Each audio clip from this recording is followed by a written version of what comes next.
Hey there, I'm Dejan Isak and this is the Agency Engine Room, where we cut through the noise of thousands of tools to reveal the systems that actually deliver client results. The agencies that scale aren't just using more tools. They're strategically integrating the right tools to create operational engines that consistently deliver without burning out their teams. Find show notes and resources at agencyengineroom.com or /agencyengineroom on LinkedIn. Today, we're opening the engine room with Dav Nash, head of marketing at fatjoe. He's helped agency leaders in 19 plus countries stop client churn through standardized methods while achieving record-breaking revenue. Dav, welcome to the Agency Engine Room. I know you're running Digital Agency Launchpad alongside your role at fatjoe. What's keeping you busy this week? Hi, Dan. I'm very busy with hiring actually this week, which is for my day job, fatjoe. We're looking for a new paid growth manager, so we're at the final stages of interviews for that. But otherwise, as you can imagine, heading up the digital team and also hustling on the side in the evenings keeps me very busy. Plus, I'm a full-time dad. Yeah, that sounds like a lot of stuff is going on. Can you just give our listeners a quick overview of your personality, everything you're doing, and what you're doing today and later today, maybe? I've been SEO most of my life, so I've sort of worked my way up through my career, working at agencies. Split out of that a few years ago and started to go in-house, and that's when I eventually ended up at fatjoe as well. So I'm very generalist these days. I used to be very hands-on with the tools, but now I'm managing teams. I actually work remotely, so I tend to be there fighting fires, making sure the team strategy is on point, just checking against different departments, making sure things are going in the right direction. But every day is different for me. I mean, that's cool. I feel like a challenge that makes it a lot of fun, I guess. Like, I also don't like getting bored. So fighting fires sounds a bit scary, though. Like, what kind of fires are you fighting? Nothing serious, nothing life-threatening. Marketing's never that serious, is it? We like to keep it quite lighthearted. It's normal kind of problems like, our leads are down this channel, or we've had problems with suppliers and those kind of things. But we like to keep it pretty fun and lighthearted. Brilliant. Yeah, speaking of that, I guess you said at some point that client churn is like ramping up and staff are accountable for nothing. Every client gets a different experience. Can you tell me how you've discovered that this is like a core problem that is holding agencies back? So this is something that's come about from the work that I do for Digital Agency Launchpad. And actually, it kind of ties into fatjoe as well, because fatjoe's got it right. I've been speaking with agency owners for a good few years now. Obviously worked in agency myself as well. I've worked with many agency owners from different countries that work in different niches, always marketing agencies, and the same kind of problems always crop up, especially at the sort of early stages of when the agency's just getting started and maybe it's still founder owned, it's not been passed on to somebody else at any point. So they often find that it gets to a point where client churn starts creeping in. Maybe at the beginning of when the agency first kicked off, there were lots of referrals. They had families and friends. They sort of referred on to other people and weren't paying that much attention to their own marketing, for example. So I often come in when agencies are at the point where that kind of work starts drying up, and they're finding that those clients are starting to leave now.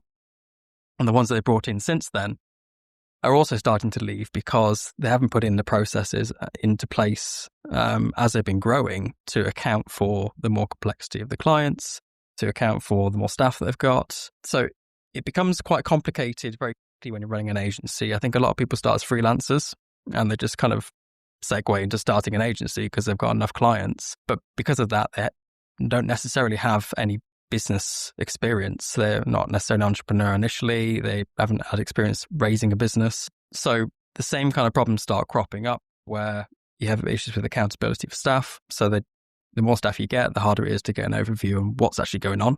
A lot of agencies can't afford a head of ops, for example, at the beginning stages. So it's always down to the founder just to check what's going on. Often there's no time tracking or understanding of the tasks that staff's supposed to be doing. So it becomes problems with accountability. And because of that lack of standardization, the clients then start getting different experiences. And that, in effect, starts undermining the client's belief in the agency, especially if they're seeing that the results aren't necessarily as good as they used to be. So it's almost like a knock-on effect, like dominoes falling down.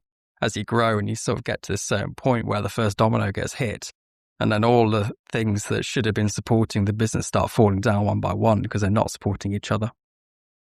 Yeah, I like that analogy. And so from what you're saying is, I guess founders are coming to you when it's a little bit too late. Like they don't do anything preventive. Like stuff is not creaking anymore. It's, as you say, a dumpster fire where it's actually, you have to put it out ASAP. Can you paint us a picture what it looks like when the agency owner is coming to you? What does it look like? They're normally coming to me for a reason. So I think naturally everybody feels pretty capable, or they try to feel capable. And if you're leading an agency as well, then you have to give that impression of being in control of the ship, especially if you have staff. You've got people relying on you for their mortgages and for their families and stuff. So I think a lot of agency owners put on a sort of brave face and they try to be stoic in the face of any problems that might be happening in the agency. But it's also very lonely in that position. Unless you are a co-founder and you've got somebody else who's in the same position as you, a lot of founders have a lot of responsibility, but not necessarily anybody to speak to about that at the same level. They don't want to speak to their staff because they don't want to, put the problems of the agency on the people who are working in the agency, because that might stress them out. It might cause problems further down the line as well. So a lot of agency owners come to me as a pair of ears, really, just to listen to the problems. And I think some of them find it helpful just to vent. This is the problems we're having at the moment. And actually, by the end of them saying what the problem is, they're like, oh, actually, now I've realized what the problem is and I've got a sort of path forward to fix it. Just the action of speaking to somebody has helped. But they often come with the same kind of problems where they're worried that clients are leaving, that their sales pipeline isn't full, and they haven't actually spent enough time on their own marketing and their own business development while the business is growing to account for that. When their existing clients start to leave, there's nothing to replace them. They come to realize that the staff they've got, because they were hiring people who were quite junior at the beginning of their journey, aren't necessarily equipped with the kind of strategy thinking and the understanding of the business and the clients and experience enough to then actually propel the business forward. So they're in a position where they need to hire more experienced people, but because clients are churning, they haven't necessarily got the revenue to do that. So a lot of them come to me with this kind of catch-22 where they're saying, right, for us to scale, we need more strategic experience. We need more people in, we need better processes, but we've just lost a bunch of our clients. So now how do we fill that gap? And that's a story that is quite common. Every agency has different problems, and naturally they're very complicated beasts. Sometimes it's down to the founder themselves and they've just stretched themselves too thinly. Sometimes it's down to the decisions of the business as a whole. I think a lot of agencies don't really understand the true cost of business. They tend to look through rosy goggles at things like how long certain deliverables take and stuff like that. So they don't realize that they're making a loss on their services. So yes, it varies a lot, but there's always a dumpster fire. Yeah, I can imagine, especially if they were freelancers. I also used to freelance, and at some point you have like so many clients and projects that you're like, man, I could really use a hand just to get it done. So you're like teaming up with other freelancers, but that's nothing compared to having people you have to pay.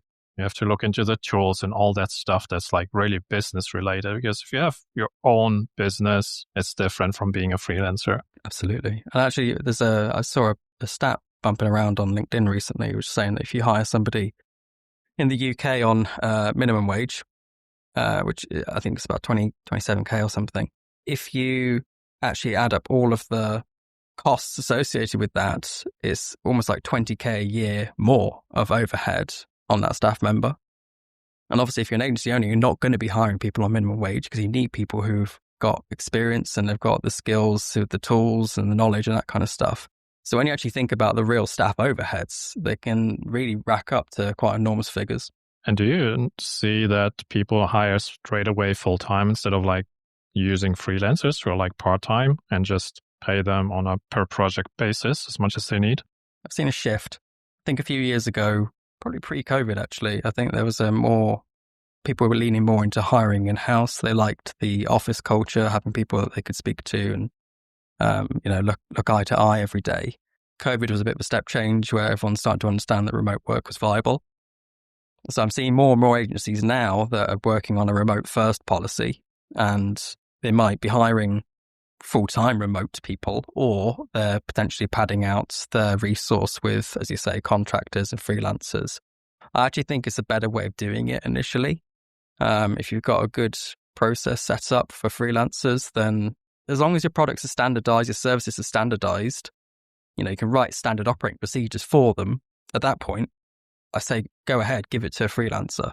I would only really hire in-house for people who are strategic heads, the people who are like the movers and shakers of the business, that make decisions for the business and make decisions for the client, and they are the ones that set the path forwards. Those are people that I would like to have, at my beck and call. They're fully invested in the business. Maybe they've got a stake in it, like a bonus or stocks or something like that.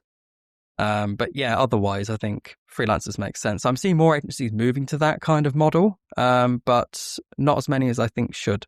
Speaking of SOPs, you've developed what you call the productize, stabilize, clarify, and scale approach. Can you walk us through this system and how it just transforms like your typical agency's Monday morning chaos into something manageable for agencies? Yeah, sure. So productizing aspect of it is probably key, and it's not necessarily the case. I think a lot of agency owners who aren't familiar with productizing tend to balk at the idea of it. They're like, but we're a very bespoke agency. We're tailored to clients' needs. Why would we productize? It takes away the human aspect of it. But I don't agree with that approach of it, because actually there's no reason why you can't still tailor your services. It's just that each of the individual menu items on your deliverables are productized. So take an example I always use is like a blog. So maybe an agency says, right, I'm going to write a blog for this client. It's going to take about 8 hours and it's going to be part of this SEO retainer. It's like, okay, well, how much does that blog cost you to write? Well, let's break it down. So this is when I advocate for time tracking, not for the purpose of like whipping your staff, but mainly for the purpose of actually understanding how long things take in the agency on average. So let's break it down. How long does a blog take? Well, you need to do the initial research. You need to do a framework for it. Maybe a copywriter has to go through and write out the first draft. Maybe it then goes to the client and that comes back and it goes through all these steps up to the point where it gets uploaded. And all of those steps will take an average amount of time. And actually, if you then look at the people who are involved in creating that product, so what is the cost in time to actually create that blog? And then you can say, well, actually, we thought it was 8 hours, but realistically, it's 12 hours to write a blog. And actually, we're paying about £50 an hour to do it. So now I know exactly how much a blog costs on average. I can add my margin, and then I've productized my blog, because I can say, well, this is our process for writing a blog. This is how much it's going to cost, and this is roughly how long it's going to take. And I'm going to do that for all of my deliverables. And then I understand completely across my whole service offering exactly how much this is costing me to deliver. So my margin becomes really obvious at that point. And if I want to tailor things for clients, I can, because I can say, well, actually, I think you need X, Y, Z. I'm going to look at my menu of deliverables that are productized, and actually based on your budget, these are the ones that we can afford to do. And they're the ones that are suitable for your strategy. So we're going to pick out these, and that's going to be your strategy. So that's always the first step.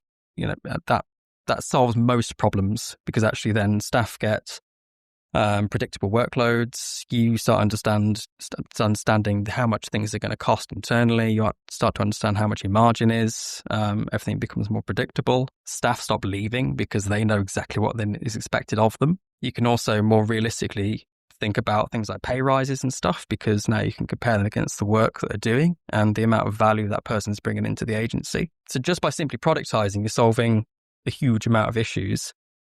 The stabilizing part of it comes from productizing, and that's actually normally a bit of a retrospective, step-by-step process of looking at the existing clients and then starting to grandfather them into this new process, because actually a lot of them will be on the existing method, which is not productized. So you need to start bringing them on in a way that makes sense. There's a lot of account management at that point, explain to clients, right, this is what's changing. If there's price changes, this is why. Being really clear about that and transparent, because clients appreciate that. The clarifying part of it is for both internally and the clients, because everybody then should know exactly what they're doing and how much it costs. Clients should understand why you're doing stuff and also what specifically you are doing. I wouldn't talk about hours with a client, but they know from a delivery perspective what they're going to get and why we're doing it. So that ties back into the strategy. And the scaling comes off the back of that, because then actually you have a lot of understanding then of the operations of your business, and you can start looking at the wider umbrella picture of the revenue based against the amount of clients you've got, your business development conversion rate, the cost of the staff, the cost of doing business. And it becomes much easier then to understand, right, so for us to reach our revenue goals for this year, we're going to need 3 more clients at this particular retainer amount. But for us to do that, we're actually going to need 1 more staff person because we've maxed out the resource for the people that we've got. And suddenly it all just drops into place. It's suddenly making sense, and it's a well-oiled machine. There's no more chaos anymore because we're not going off gut instinct and what feels right. We're just going purely off the numbers. And I haven't found an agency yet that this method doesn't work with. There's certain deliverables that a struggle to do it with, like PPC and stuff. But for like SEO and design and social and those kind of things, it really fits in quite nicely for it. So it's not complicated. It's just time consuming.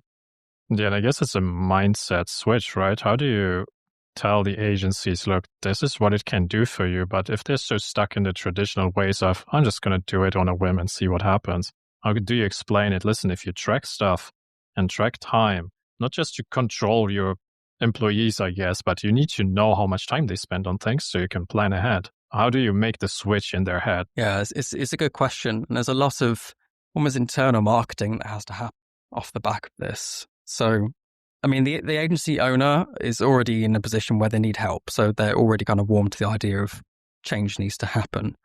But you're right, to make the change happen, a lot of systemic operational changes have to occur. And that can be a bit sort of throwing for some of the staff. The way that I've approached this in the past is that with staff, I do think that time tracking is necessary, but I've always said to founders and owners that this should be packaged up as an operational thing. It's nothing to do with them as an individual. It's not to do about how efficient they are or how they're using their time.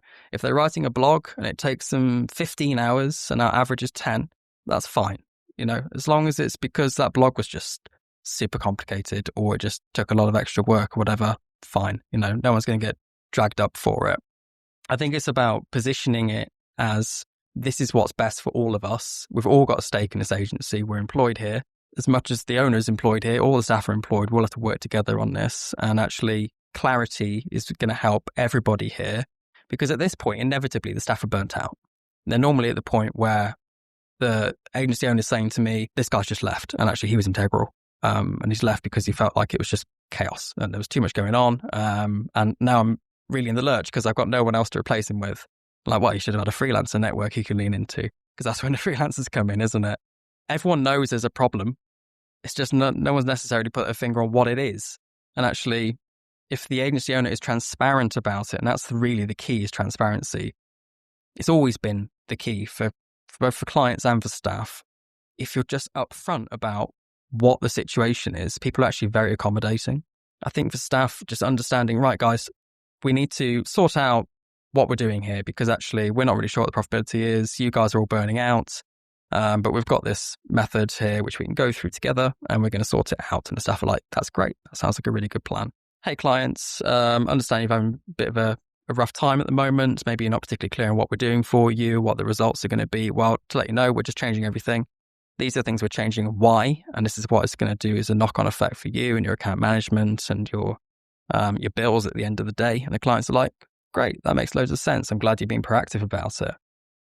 When you implement your systems, how do you see the life change for like the account managers or anyone who's not the founder inside the agency?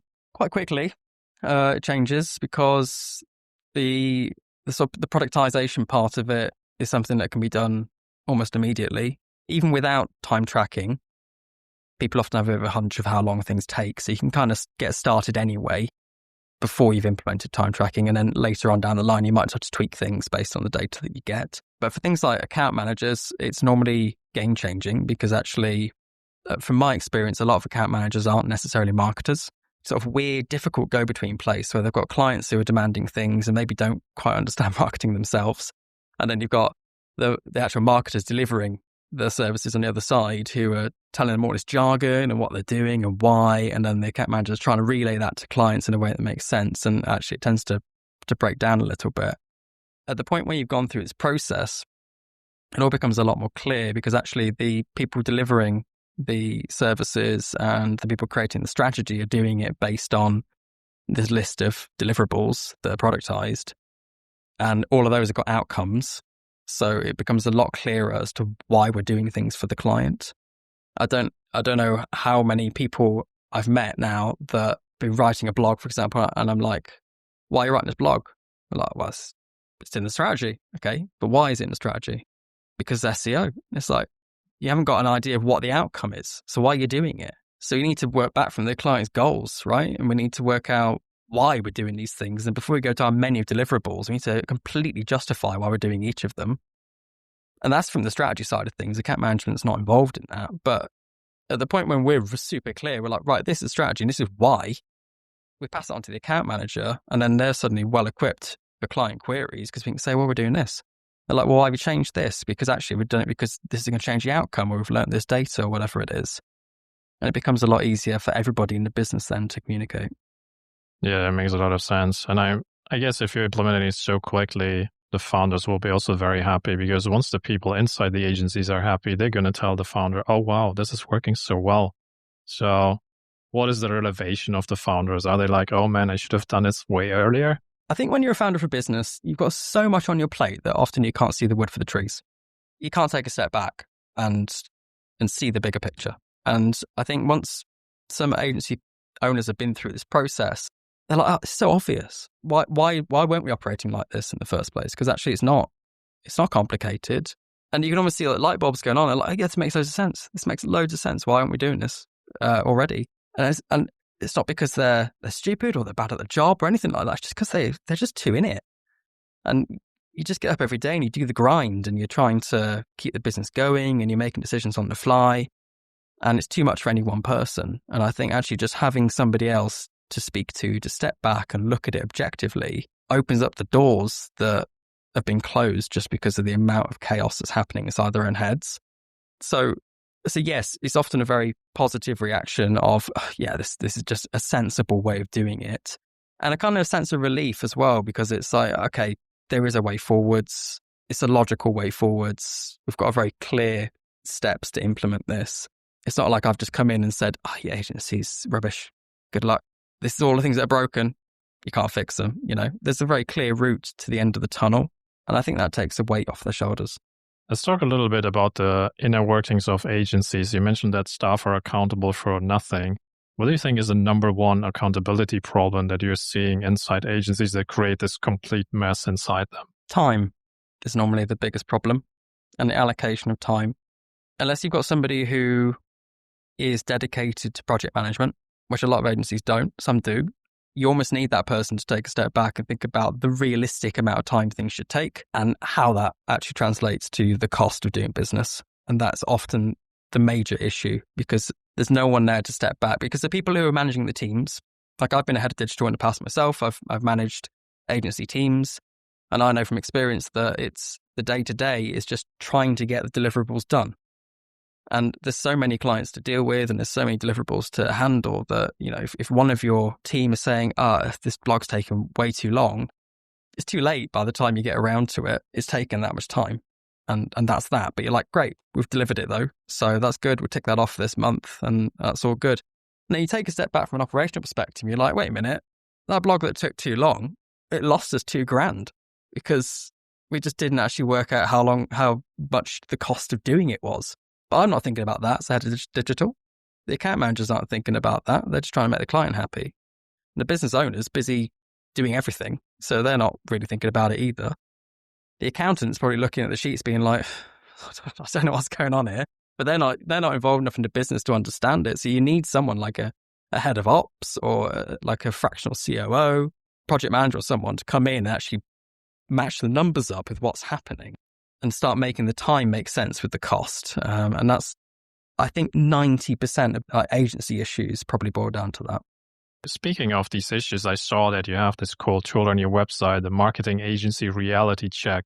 Is this a good way to just vet your leads, or do you send it also to people who come to you just to help them understand what their problem is? A bit of both, actually. It's a nice tool The way that it works is, it's essentially a quiz. It picks through over 20 questions. It only takes a few minutes, but what it does is it goes through the different areas of the business. So it looks at clients, processes, staff, and services. And at the end of it, it will then score the agency with a bar graph on how well they've done out of 100 in each of these areas.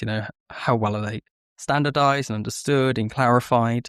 And then it pulls together a list of recommendations off the back of that, which is specific to that business and the answers that are given in the quiz. And that's completely free. I kind of use it as a lead magnet, but I don't particularly chase people up with it afterwards. I think there's a lot of self-serving that can happen in agencies, and just having that clarity helps. I normally send one follow-up email, just be like, do you want to talk about this? Do you want to have a sort of free 30 minutes just to dig into what your results were and see if there's any way forward for your agency where you need some help or some clarity. But yes, I use it for existing clients as well who haven't necessarily come through that lead magnet, because it does just help make everything a bit more objective, and it gives us a place to start. For my integration insights segment, let's talk a little bit about the problems agencies are having when they try to do everything in-house. So I brought it up earlier. How do you help them decide what to outsource and what to keep internal? I have a terminology for this that I call pathway process. I use this as the litmus test for whether you should hire in-house or whether you should outsource. My belief is that anybody who fits in a role underneath process, which means that it's a job that they can do based on a standard operating procedure. So someone who's, skilled or whatever, but like a copywriter, for example, would be, in my analogy, a process staff member, maybe like a technical SEO, be a process staff member. These are the people who are right on the tools. They're just doing the job. They're delivering stuff. They're not stressing too much about the strategy, really. They're just getting it done. And these are the people that I think are probably the easiest to outsource, because you can give a very clear job spec to somebody anywhere around the world. And as long as your QA is on point, you're going to end up with a similar quality of work. At fatjoe, we outsource loads. It's one of our things. We keep a very lean team internally. There's only, I think it's like just over 30 employees that are full-time and sort of office-based, but also remote. But we maybe have over like 100 contractors that we utilize for delivering client deliverables, basically. And that's because they're so well productized. We can do that because we know that the quality is good. We know that the overheads are low. And if client demand drops, then that's fine. We just won't give a handful of contractors the work for that month. If it goes up, then we've got a bank of people that we can draw upon. And it's the same for any agency, really. You need to have good relationships with contractors to sort of soften that ebb and flow of the roller coaster of demand that you get naturally with agencies. And then you've got your pathway staff, and these are the people who literally decide on the path that the business is going to take or the clients are going to take. These are decision makers. They're strategic. They're people that you want to have in-house because they need to have that extra understanding of the business and how everything's working. They need to have a relationship with the clients and understand the business goals.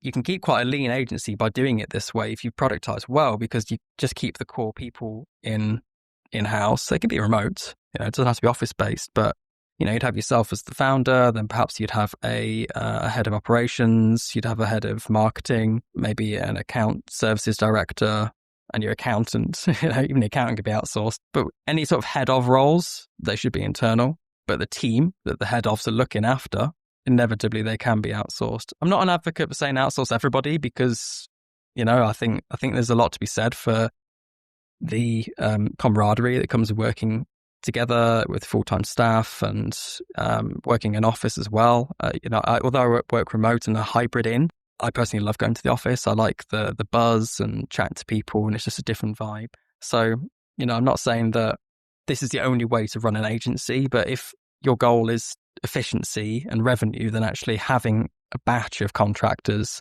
that you can outsource to as process staff is probably the leanest way of doing it. Yeah, that makes a lot of sense. I talked to Freya Mühlenbein on a different recording just earlier today, and she implements procedures in really big agencies where it's usually 50 to 100 people already. And then the founders are like, okay, we need to scale. We need to ramp up revenue. And this basically reminds me of it. It's like, but why do you want to scale? Like, there must be a reason, right? Is it actually a good way to scale? Should you scale at this point? why do you need more people? Maybe you can optimize somewhere else. Like this chasing of scaling indefinitely doesn't make any sense to me, because you can just optimize your procedures, keep the core team, make even more money at the same time. But I suppose it comes down to, and it's something I always ask agency owners when I first meet them, is what's your goal? What do you want? You've got this agency. Why? Is it a lifestyle thing? Do you just like being a business owner? Is it because you want to exit at some point and you want to just go and retire in Bali with your millions of pounds? Is that what you want? Or, what's the outcome that you're looking for? Is it the fame and fortune of being a massive agency owner? People have different reasons, different motivations for doing things. But actually, as the owner of the business, really, it's you that's steering the ship. So it ultimately comes down to what's your motivation for doing it. Scaling for scaling's sake it's never the right path, particularly. I think if you were an investor and you were looking to buy an agency, would you rather buy an agency that's got hundreds of staff and they've got hundreds of clients and it's all a little bit chaotic, but the revenue's okay and it's just kind of like cracking on, but it's big? Or would you rather have a small agency that's got incredibly clear margins, it's got incredibly clear processes? It comes down to the reason why you're doing it. If it's a lifestyle thing, then, do what feels right, and actually maybe enjoy the work-life balance of owning an agency, in which case scaling up is probably going to take that away from you, because the more staff you've got, the more work you're inevitably going to be doing. So perhaps keeping it lean and just saying, I want to make 100K a year net. And that's my personal goal. And actually, when I get to that point, we're going to put a stop on scaling the agency and we're just going to optimize from there onwards. Yeah, it's actually very good to ask people about their goal, because some people just seem to chase the next trend, or the obvious trend, as I mentioned, more revenue. Okay, what are you going to do with the new revenue? Are you going to invest it in your own pockets? Are you going to hire someone? Lots of stuff you can do. We've spoken about the productization aspect, so I want to dive into it a little bit, because I'm always wondering, when people productize, how do you approach client expectations regardless of the agency's specialty and size? Like, how do you communicate what they're going to get when everything is productized? So my approach on this is to do it from the client's goals onwards. So whenever you're onboarding a new client, the first thing you should be asking them is, why are you here? Why are we having this discussion? Because actually every client is different, and it's really easy to make assumptions. The client wants more sales, or they want more leads, or they want more traffic on the website or whatever, because that's what people want. But maybe the client doesn't. And actually, unless you ask the question, and it sounds stupid, it sounds like obvious. Yeah, of course you'd ask the client what they want, but do people? No, they don't. They just come in, they go, hey, we're going to do these channels for you, and it's going to increase your revenue by X% and stuff. And the client's like, okay, great. And then you find out, I don't know, a few years later or 6 months down the line, that it's completely at odds with what the client actually wanted. And then they churn because they just feel like they're pushed into something. So I think the first step is understanding the objectives, and then it's about sense checking what's actually possible. Because if you've got a small plumbing company in a village somewhere and they're like, I want to have 200 customers a month, and you're like, I don't even think there's that in your local area. So let's sense check this and look at the volume of actual market cap that you can approach here. What kind of resource do you have? What's your capacity? Those kind of things. You start asking operational questions of the client, and then cross-reference that against the objectives. And I think that puts you in a better place then to start understanding what you need to do for the strategy, because all of the deliverables that you've already productized, you know what the intended outcome is for those. You should, in theory, have somebody strategic in-house who can match up those client objectives, sense check them, and then look against their budget and how much we can actually physically do for them, what kind of deliverables they're going to need to hit their targets, and then sort of map that out then into a 6-month or a 12-month plan. And it becomes quite clear then for the client, because you're talking in terms of objectives. So you're saying, well, you want to have, 10 times more sales on your e-commerce website. Well, we're not going to do these things for you because actually we don't believe that they're going to move the needle. It would just be a waste of your money. We're going to focus in on this stuff. And based on your budget, this is how much of this stuff that we can do. So we're going to do this for this month and this for this month. There's going to be a bit of front-loaded stuff where we set things up. So there's going to be a cost there. And then we'll revisit it. We'll meet you every month. We'll meet you every quarter. Every half year, we'll do an annual business review, and we'll double check that against your business objectives, because they change sometimes. A year down the line, the business might be in a completely different place than it is now. And it's your job as an agency to ask those questions and understand what's changed. And from a client perspective, then they're on board because they know that you've got their best interests at heart. The stuff you're talking about makes sense because you're talking about outcomes. You're not talking about delivery. You're not saying, oh, we're going to write such and such blogs for you. You're talking about, we're going to educate your customers and we're going to run some ads because we want to bring in people quickly for you and start getting those leads in. And then we're going to start doing some SEO as well. So we can start shifting that ad spend away from PPC because that's costing you a lot. And if it turns off, you lose all your customers tomorrow.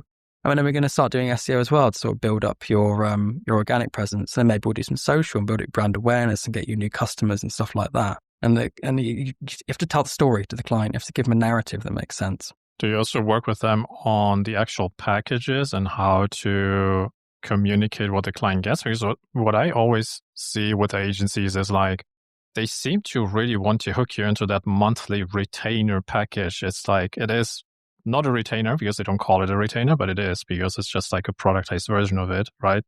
And then it's like, okay, I get 5 blog posts every month. How does it help me? I already have a blog. It's full of stuff. It's already good. Why do I need more blog posts? So do they have like special packages for people who already have a blog and it doesn't make sense to write more blog posts? Instead, they could write comparison pages or some landing pages instead. 100%. And it's something that I've had conversations with a lot of agency owners about in terms of when is it appropriate to put someone on a retainer or when is it more appropriate to perhaps have a project like local SEO, for example. If you've got a small local company, it's probably more realistic to have a local SEO project for them where you do all of the legwork initially, you get citations and you optimize the site and stuff. But there's a point where there's not much more you can do for local. So do you keep eking it out every month and just keep them on a retainer for the sake of it? I don't see the sense in that because 6 months down the line, the client's going to come back and say, well, we've got a lot more clients. We're already top of the SERPs. What are you doing now? And actually, they were going to respect it a lot more if you come to them first and say, we've done what we can now. So let's draw a line under this, but let's upsell. So, maybe you want to run an ad as well. So let's put you on an ad retainer, something small, just to keep you at the top there, top of mind, and keep the competitors at bay. Perhaps you want to now start thinking about expanding your reach in the community. So perhaps we can do a social media organic retainer or something like that. And those are things that make sense because they're ongoing building things that take time and you have to keep doing it. But for things like UX and local SEO and stuff, technical SEO, treat it as a project, put a clear price on it, put a clear end date on it, and actually clients respect that a lot more. When it comes to upselling, do you recommend any new services they can add, even if it's not like their expertise, but maybe they can outsource it? So I don't know, they do website design and then they also do SEO on top because launching the website without SEO doesn't make much sense these days. Yes, but it depends on the agency. Sometimes the immediate priority is fixing what's already there, and that often takes the most time. So I don't like to add more complexity. I'd rather clarify stuff and then add something in afterwards when we're happy that things are moving on along nicely. So if it's a web agency, for example, like, okay, let's sort out your web agency services. Let's get that sorted so we're all 100% clear, we've clarified it. And now we're productized and we're margined and we understand all that stuff. Okay, now let's think about complementary services. What can we bring in? How's it reasonable to sell it? How are we going to resource it? Do we need someone in-house? Do we need somebody contracted? And plan out the service before launching it. So you're very clear. You're almost productizing and clarifying it before you've even shown it to the clients at that point, because that's how you should operate from then onwards. So then when the time comes to actually launch, it's really obvious to the clients, it's obvious to your staff how to sell it. But yeah, you kind of have to do the legwork to sort out what you're already doing first, rather than just chasing the shiny prospect of an upsell opportunity in a new service. I think we all like to expand our businesses to new services, but sometimes the time's not right. Let's talk a little bit about AI and the future. How do you see it change the standardization game for agencies? Do you think it's going to make it way easier or more complex? It's a good question. And we're in a time of complete chaos with AI. And I actually think that a lot of marketing, I think it's easy for people who are in the marketing and tech space to think the sky is falling with AI because it's in our echo chamber. It's all we talk about. But if you actually go and meet someone on the street who doesn't work in tech or marketing and say, hey, do you use ChatGPT? And they're like, what's that? 99% of people don't have a clue. They don't know that AI is happening. The only AI that they're being exposed to is stuff like the AI overviews in Google and stuff like that. And that is changing the way things are moving in the marketing space. But I think there's still time for agencies to adjust to what's coming, because actually it's not as big as everyone feels like it is inside marketing. But from an agency ops perspective, stuff is obviously going to change. Things that are like the process staff kind of side of things, it's potentially going to be the case when AI gets good enough that it can replace people. And that's going to be appealing for businesses because staff overheads are massive, like we discussed earlier, hidden costs behind staff that you're just not going to get with AI. I think there's going to be a time when a lot of agencies feel the need to start implementing AI services and start replacing stuff in their business with AI. But I also think that if you take all the humans out of business, you're going to lose your edge because people come up with new stuff. You know, we're innovative as a species, and AI is only trained on stuff that already exists. It will literally not come up with anything new.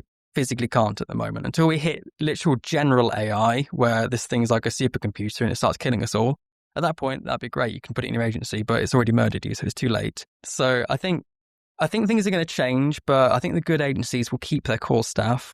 I don't think that handing over stuff like strategy and things to AI is sensible. I'm not convinced that that's going to change anytime soon. I think we're hitting a bit of a plateau at the moment where sort of AI is good, but it's not like rapidly progressing like it did over the last couple of years. And I think it's going to stay the same for a little while. But I do think that people who are like copywriters and people who just do are going to start seeing a knock-on impact of this. I mean, they already are. You see it on LinkedIn all the time. People, copywriters saying, I've lost my job, and my clients are saying they're going to use AI now. There's going to be a reckoning for this because at some point, every top funnel content is going to be written by AI.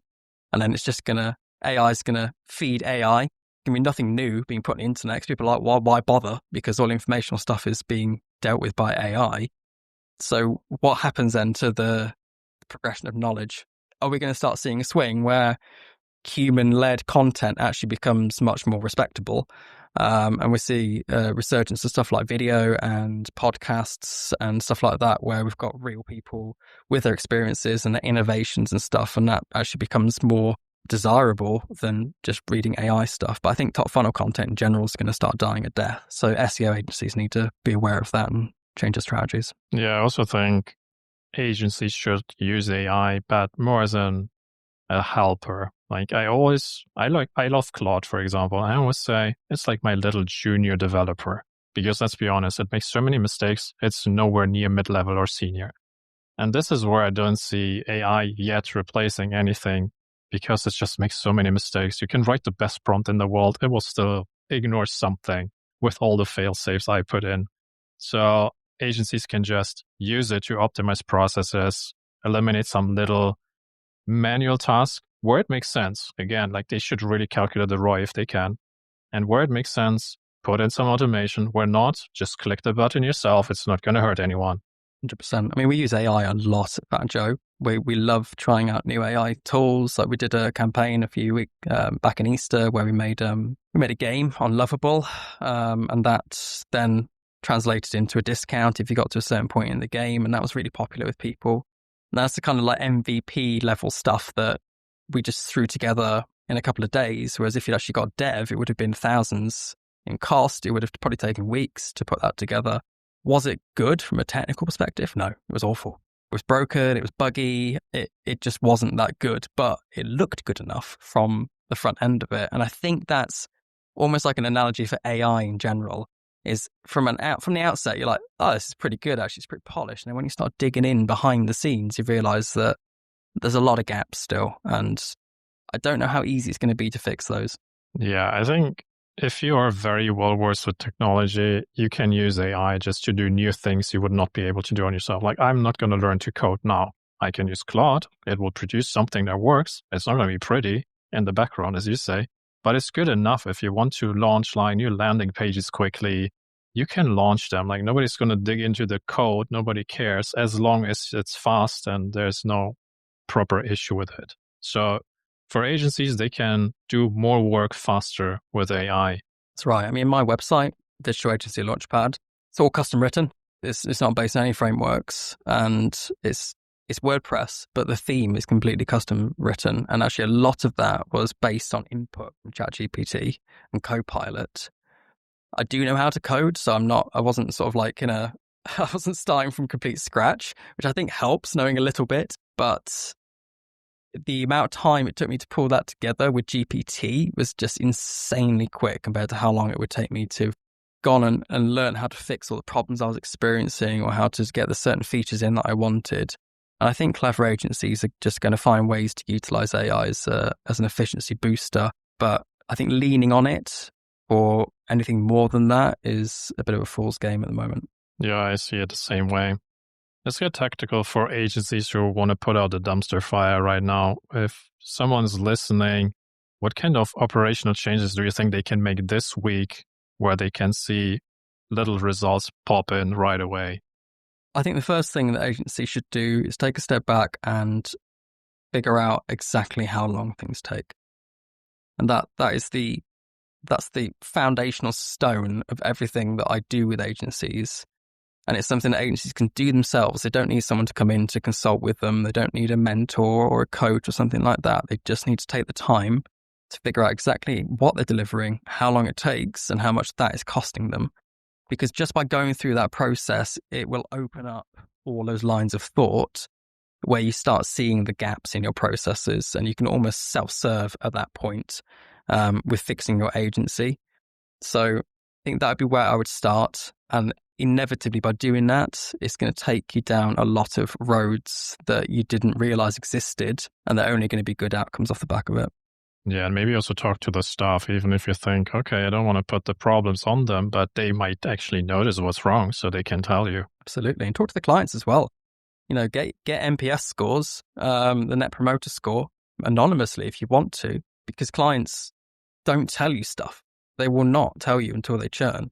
I've had so much experience in the past of a client outwardly looking happy, and then they're being like, "Oh, we're handing our notice now." You're like, "Why?" And they're like, "Well, actually, it's not been that great." I'm like, "But you didn't say anything." And if you don't ask, they're not going to tell you. Especially British clients.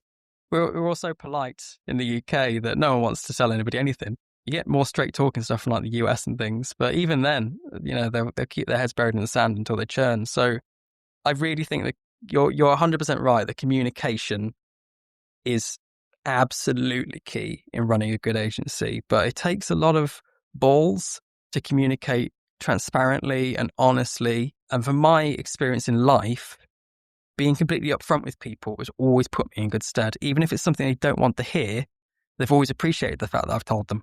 And I stopped a client from churning back in my agency days. He'd been a client for a couple of years. I'd only been at the business for about 6 months. I was the head of digital at the time, and he said to me, "I'm not very happy with the way things are going. I don't think the stuff that you're doing is moving the needle. It doesn't seem like it's worth my time." And I got him into the office and I sat down with him and said, "Let me be frank with you. It's not been working. The things that we've been doing so far, before my time and in my time, so far, we've not been happy with the results for it. I think these are the reasons why. I think these are the ways that we should go moving forward. And this is the reason why I think that. And I think that'll give you better outcomes. I completely understand if you want to leave, but this is me being completely upfront about the performance and where I think we should go next."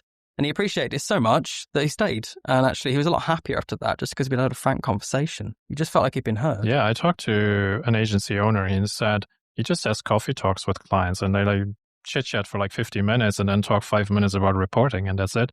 But it's this specific relationship building where people are just trusting you and open up to you if there's actually something wrong or they just don't like something. Yeah. Human relationships is something that AI cannot replace. From an account management perspective, whether you're actually an account manager or whether you just have client interactions, just going a little bit beyond just to treat them like a human being makes a massive difference. It's not hard, but I don't see it as much as I feel like I should. People have this kind of like innate feeling of, oh, it's not professional to talk to people casually or to talk to them on their level, but everyone's normal. Even someone who's a CEO of a massive company, they still go out with their mates on the weekend or they'll watch Netflix or go golfing or whatever it is they do. And there's always some common ground that you can have with people, as long as you talk to them as a human and you don't just go business, because actually they lose interest. It's boring.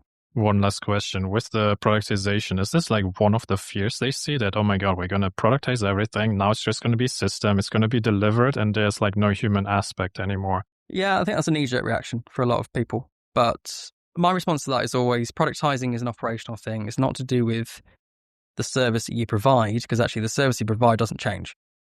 You're still doing the same stuff. And in terms of the human side of it, from an account management perspective, you're still doing the same thing. You're just more well-equipped with the information and data that you didn't have before. So you can have better conversations, better quality conversations. By productizing, you're not taking away the human aspect of it. You're just making it very clear about what you offer.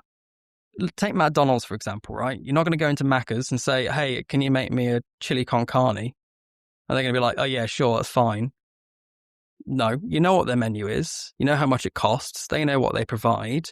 And they know what their margins are. They know how long it takes to make some chips. It's making it a lot more clear for the customer going into McDonald's what they're going to get. And from McDonald's perspective, they're incredibly clear on their processes and their operations. Why can't an agency operate in the same way?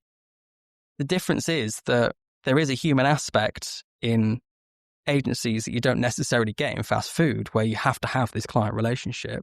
But when we're talking strategy, we're still just picking from the menu. It's almost like having a McDonald's concierge who says, hey, you look like you're pretty hungry. I think I'd recommend that you have a Big Mac today and a large fries, because that's going to sort out your hunger problem. It's just having that extra account management in between to steer people. And that's where the humanity comes, really. It's just the relationships that we have. Before we wrap up, I want to ask you the question I ask all our guests. What's one underrated system, tool, or process that you believe is the hidden engine of growth for agencies today? A good project management tool is the key. I think a lot of agencies still work off Excel and Google Sheets and stuff, and sort of fly by wire.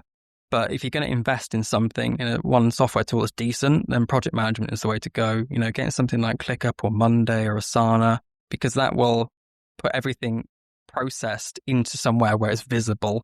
You've got all your staff in there. You can see the dashboards of how things are going. You can understand exactly what the resource is for certain staff members and things like that without having to delve into loads of formulas and stuff like that. I think a lot of agencies avoid it because they feel like they've not got enough clients or they've got enough budget or whatever, but it will pay itself back almost immediately just in the operational gains. Dav, thanks so much for giving us some insights how to put out the dumpster fire. Where can our listeners connect with you, and then more about Digital Agency Launchpad? You can go to my website, digitalagencylaunchpad.co.uk, or LinkedIn is the best place. If you connect with me on LinkedIn, put all of my agency tips on there as well. So that's generally where I'm most active. Thank you for sharing these insights. Remember, great tools are just the start. The magic happens when you strategically implement them into your agency's workflow. This is Dayan Isaac. See you in the engine room.